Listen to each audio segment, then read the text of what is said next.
Thank you very much for giving me this opportunity to present. I'm Jie HUANG from the Department of Global Health at the Peking University School of Public Health. Today, October 27th, is the World Occupational Therapy Day, and on this International Conference on Genomics platform, I'm presenting something about global health. In case you are wondering, what is the difference between these three words, world, international, and global, you are not alone. For example, this is a paper in 2004 from a distinguished linguist, Tom MacArthur. The title is A Discussion of the Three Key Names for English in a Globalizing World. Hopefully you will find time to read and get a better sense of the difference. In our global health area, we sometimes also have this difficulty to tell students the difference between these three concepts. For example, there is the World Health Organization, and the most important law, in my view, by the World Health Organization is called the International Health Regulations. And then academically, we have the Department of Global Health, and for example, the Harvard Global Health Institute. Earlier this year, in my Department of Global Health, my PhD students was presenting a research project on cardiovascular disease genetics, and the Dean of the School of Public Health was on the committee. The Dean commented that this research project might not be the best fit for the Department of Global Health. Then my students replied, the cardiovascular disease certainly is very common to the world population. Then the dean replied, if that is the case, can you tell me what disease in the public health in general is not global? So as you can see from here, there is still some confusion about the scope of the global health. In 2009, there is a very nice paper defines the definition of global health. The title is Toward a Common Definition of Global Health. As shown at the bottom left of the slides, the definition for global health offered by these authors are: global health is an area for study, research, and practice that places a priority on improving health and achieving equity in health for all people worldwide. I think to explain very simply, as shown in the image I put in the middle, so basically there are two main components. One is the improving health, the other one is achieving equity. So I think this is like making a nice cake, making it big and nice, but also it's very important to cut it equally. It's very interesting to note that the first sentence of this paper is global health is fashionable, and actually this is why my presentation, this is how my presentation gets the title of global health from fashionable to actionable. What I meant to say is, in 2009, maybe global health is viewed as something fashionable, but 12 years after, I think we know what global health is. We know what the challenges are in global health, and we need to take actions to deal with these challenges. This image brings our memory to the year of 2009. That is a time full of passion when President Obama just took office, and his slogan is, yes, we can. But the world had changed after 12 years, really changed this time. As you can see, the inauguration site looks very different from that in 2009. I recently wrote a brief commentary on World Health, International Health, and Global Health. In this article, I simply call WIG Health. WIG is the abbreviation of World, International, and Global. Literally, WIG means an artificial device to cover the health loss, which is usually due to bad health. It's certainly not inspirational as yes we can as the World Health Organization. But facing COVID-19 today, I think especially the young students need to know the challenges facing us, and maybe it's appropriate for us to refer this problem as a WIG health. Besides the three words world, international, global, recently there is a new terminology called One Health. As shown on the left side of the slides, the One Health is really broad. It covers a lot of things. In essence, it includes not just human health, but also animal health and environmental health. Now, if we add this one to the previous abbreviation of WIG, now it becomes WIGO. I checked abbreviations.com, WIGO, WIGO, usually stands for what is going on. Again, the sentence of what is going on might not sound as nice as yes we can, but certainly I think this is a good question for us to ask, since a lot of things that could have gone wrong actually went wrong. So we need to really ask ourselves, especially for those within the global health community, what is going on and what could be improved.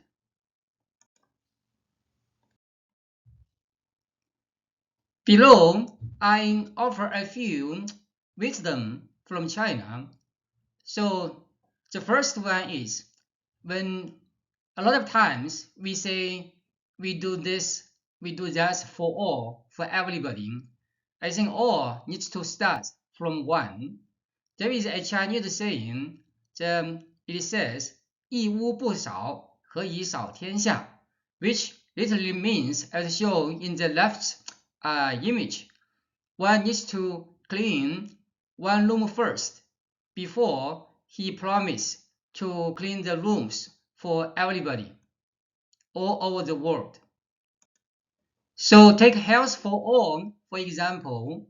Before one student talk about this, maybe it's important for him to buy health insurance for himself, for his family, and then through this process, he might understand the difficulties and the different reasons of why this cannot or cannot be easily achieved for people all over the world. The next wisdom I want to share is less is more. This year, on Chinese social media, there are two buzzwords. One is lying flat, 躺平. The other one is double reduction, 双减. This is specifically referring to the field of education, but actually I feel it has a lot to do with the field of health. These days, no matter for young students and professionals like me, I think a lot of citizens are too busy. This is not good to our health. We need to lie in flat.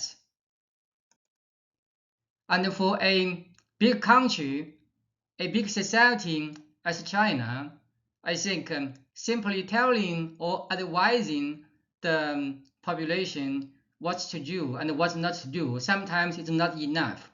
It needs to come with clear government rules. This is the double reduction about. I feel the health community can learn something from this. A lot of times, the health education will be more effective if we lay out the exact rules on what is allowed and what is not allowed. I just briefly mentioned the Chinese wisdom. Now I want to show the Chinese production power, the action power. Right now, due to the COVID-19 pandemic, a lot of countries and international organizations, including the World Health Organization, are racing to build the global surveillance system to predict and hopefully prevent the next pandemic.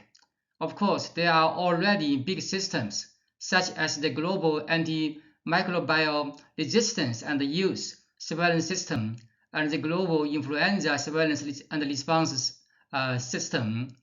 The image on the left has nothing to do with these systems. It's simply the equipment China built in a very short amount of time. I think now it's the biggest one in the world to detect life come outside the universe. So I'm sure if China has made the plan to develop the similar surveillance system for disease, for infectious disease, I'm sure we can do this in a very effective way. Our President Xi Jinping has offered a lot of insights regarding how to promote One Health. For example, in the conference of the United Nations Biodiversity just finished in Kunming, President Xi said, "All things live in harmony and grow with nourishment." The philosophy and the spirit of harmony has been in the DNA of our Chinese citizens. For example, the bottom left picture shows the high-speed bullet train, which is named the Harmony. Another keyword President Xi stressed is community. He proposed the concept of a community of shared future for mankind, 人类命运共同体, and a community of common health for mankind, 人类卫生健康共同体. These two concepts was emphasized again as early as 2 days ago during the celebration of China return to the United Nations for 50 years. I also want to pay a lot of respect to the former US President Bill Clinton. He announced the completion of the Just Human project in the year of 2000.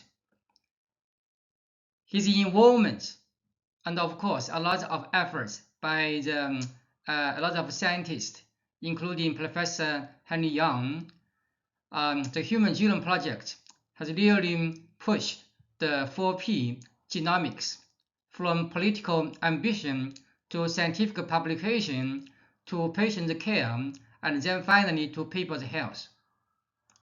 So I want to say we need good politicians like Bill Clinton. We also need technical mastermind like Alan Turing. Although a lot of good things has been said and promise has been made for artificial intelligence, I would say overall this time for COVID-19, artificial intelligence failed. It failed to predict the pandemic and it failed to give good instructions on how to deal with the current pandemic. We should have the courage to admit this, just like as shown on the bottom right on the slides, when Anthony Fauci was testifying coronavirus testing in US, he simply said, "It's a failing, let's admit it." Last year, the MIT Technology Review has an article titled "The AI Could Predict the Next Pandemic, but Not This One." I certainly hope that is the case. As a graduate from the Darwin College at the University of Cambridge. I also want to say we need Charles Darwin. Almost 2 years into the pandemic is still ongoing, and that is one reason I could not go to Qingdao, because there is some outbreak in Beijing and we are not allowed to leave. During this difficult time with lots of uncertainty, I think we need smart scientists like Charles Darwin to really think what is going on and how this pandemic is going to progress or end. Right now, I think overall there is a lack of loud and clear scientific voice that could explain what is happening. During these past 2 years, I think the whole world is in distress, including a lot of ourselves. However, there are some spotlights. For example, as we see from the news, the richest men in the world are racing to the space. This led me to add one more important politician we really need at this difficult time. We need JFK. In 1962, JFK said, "We do these things not because they are easy, but because they are hard." Now, there are a lot of difficult and hard things facing us, like, for example, how to end the current pandemic and how to prevent the next one. I think there are a lot of things need to be done, but we must do it, even though it's very hard.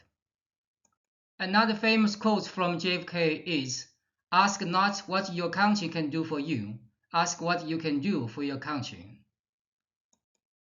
I think these days it's very easy for us to complain what is not working, to complain there's something wrong. But, for example, for me, as a faculty at School of Public Health, I usually do not complain. Instead, I always ask myself, as someone who had studied public health for so long, as someone who is in the best school of public health in China, what could I do for my country? What could I do to help end this pandemic? Asking this type of important questions to ourselves, I think will make us to become a better scientist, a better public health professionals. So, as average citizens, as scientists, so what can we do? I think first is important. We need to think. For example, everybody knows the 5V characteristics of big data, and there are also some presentations on this topic during this conference. Last year, I attended the WHO's first seminar on infodemic, and I was certified. At that time, I wrote a brief commentary. I said from 5V to 5W. Instead of describing the nice characteristics of the big data, we need to think the 5W: who, what, when, why, and where. Only after we ask these difficult 5W questions, it will force us to think, to act, and to make it possible to happen. To me, as a faculty in the School of Public Health, as someone who has a lot of experience with genomics, I also am very active to write and hopefully to produce the scientific book that can educate the general public. For example, in 2019, I wrote a book in the name of June, and this year I finished writing another book called The Big Bang of Nucleic Acids, which is planned to be published by the Peking University Press early next year. This type of writing, I think, is perfect for me to apply my knowledge in genomics to the public health education. And I would like to take this opportunity to call for a lot of more of us to do this together. Even though there is no Nobel Prize for public health, at least that's the case so far, I'm very amazed to see this year's 2 Nobel Prize actually, in my view, has a lot to do with public health. The first one, the Nobel Prize in Physics, was awarded for the discovery of the interplay of disorder and the fluctuations in physical systems from atomic to planetary scales. This Nobel Prize is very relevant for both climate change and global health. It showed to us the importance of analysis.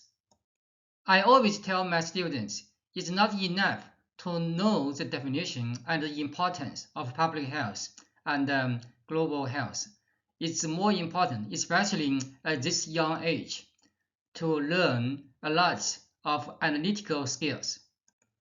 This year's Nobel Prize in Economics was awarded for a methodological contribution to the analysis of causal relationship. I'm even more amazed with this, because over the past 2 years, I have been using the mundane randomization to study the causal effects of a lot of exposure and outcomes. I truly appreciate the fact even the economists realize the importance of causal influence. Finally, I want to say, for any career to be sustainable, to be really attractive, for things to go from fashion and passion to real action, I think there need to be good jobs. A lot of times we say the sky is the limit, but I want to add, a decent job with good pay is the bottom line. After all, the highly paid jobs usually could attract the best minds and competition. So no matter it's world health or international health or global health or One Health, let's work together to create good jobs, to attract the very capable young scholars. This concludes my presentation for today. Thank you very much again for giving me this opportunity, and I wrote my email address here. Please feel free to contact me. Thank you and goodbye.